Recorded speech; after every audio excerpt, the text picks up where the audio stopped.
नमस्कार मित्रों, आज मैं आपके सामने एक राक्षसी की कहानी लेकर आया हूँ।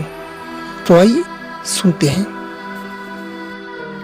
यह कहानी उत्तराखंड की एक रक्षिण अर्थात एक राक्षसी की है, जो घने जंगलों में रहती है और जंगल में आने वाले लोगों को बल से व छल से मारकर बड़ी बेरहमी के साथ खा जाती है। तो आइए चलते हैं कहानी की ओर। यह कहानी बड़ी सतर्कता व ध्यान से सुने। रक्सिंग और 6 लोग। यह एक बहुत पुरानी बात है, जब जंगल अत्यधिक डरावने हुआ करते थे। उस समय के लोग अधिकतर जंगलों के रास्ते ही एक शहर से दूसरे शहर या गांव पैदल ही जाया करते थे। और हाँ, लोग अकेला जाना पसंद नहीं करते थे। वे समूहों में ग्रुप्स में जाना सुरक्षित मानते थे। जंगलों में कुछ जगह ऐसी भी थी जहां रात हो जाने पर उन जंगलों में जाने वाले लोग वहीं अपनी रात गुजारते और अपने साथ लाए हुए खाने पीने का सामान मिल बांट कर खाते और सुबह होते ही अपने अपने रास्ते चले जाते। एक दिन 6 लोग व्यापार के सिलसिले में उसी जंगल के रास्ते दूसरे शहर में जा रहे थे। वे आपस में घनिष्ठ मित्र भी थे। उन 6 व्यापारियों के नाम इस प्रकार थे। पहला मंगत, दूसरा रामू, तीसरा बिरजू, चौथा मंगलू, पांचवा श्यामू और छठवां चंदन। मंगत, श्यामू और चंदन ये तीनों बर्तन के व्यापारी थे।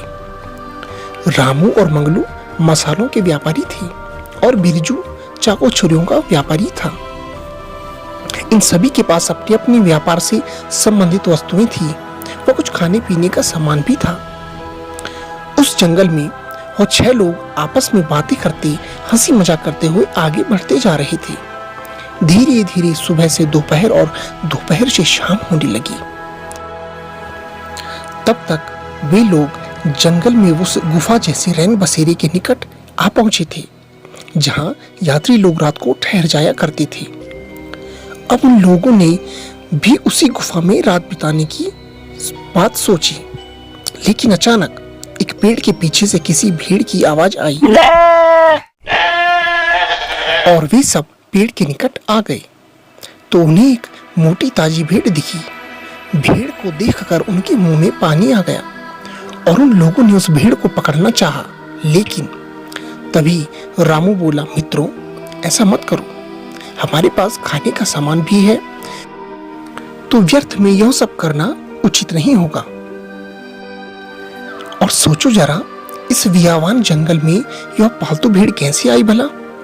मुझे तो कुछ ठीक नहीं लग रहा। लेकिन उन 5 लोगों की मांस खाने की इच्छा इतनी प्रबल थी कि उन्होंने रामू की एक न सुनी और कहने लगी कि यह भेड़ किसी व्यक्ति की भी तो हो सकती है, जो इस जंगल में आया हो और उससे यह भेड़ खो गई हो। इतना कहते ही वो 5 के 5 लोग भेड़ पकड़ने के लिए उस भेड़ का पीछा करने लगे और उन्होंने उस भेड़ को पकड़कर बिरजू की छुरियों से मार डाला और उस गुफा में ले गए जहां वे सब रात बिताना चाहते थे। रामू ने यह सब देखा तो उसे थोड़ा दुख हुआ, लेकिन उसने सोचा कि जब भेड़ मर ही चुकी है तो इसका स्वादिष्ट मांस खाने में क्या हर्ज है। उनके पास बड़े छोटे बर्तन थे, मिर्च मसाले नमक आदि सब थे, तो फिर स्वादिष्ट मांस भोजन बनाने से उन्हें कौन रोक सकता था। उन्होंने एक बड़े से पतीले में उस भेड़ का कटा मांस और अलग अलग मसाले डालकर उसमें पानी डालकर उस पतीले के ऊपर ढक्कन रख उसे पकने के लिए छोड़ दिया। वे सब इतने थक चुके थे कि नीचे बैठते ही सो गए। तभी कुछ देर बाद बिरजू की आंख खुली तो उसे तीव्र भूख लगने लगी और बड़े पतीले से मसालों में लिपटी भेड़ के मांस की पकने की खुशबू बहुत ही लाजवाब थी।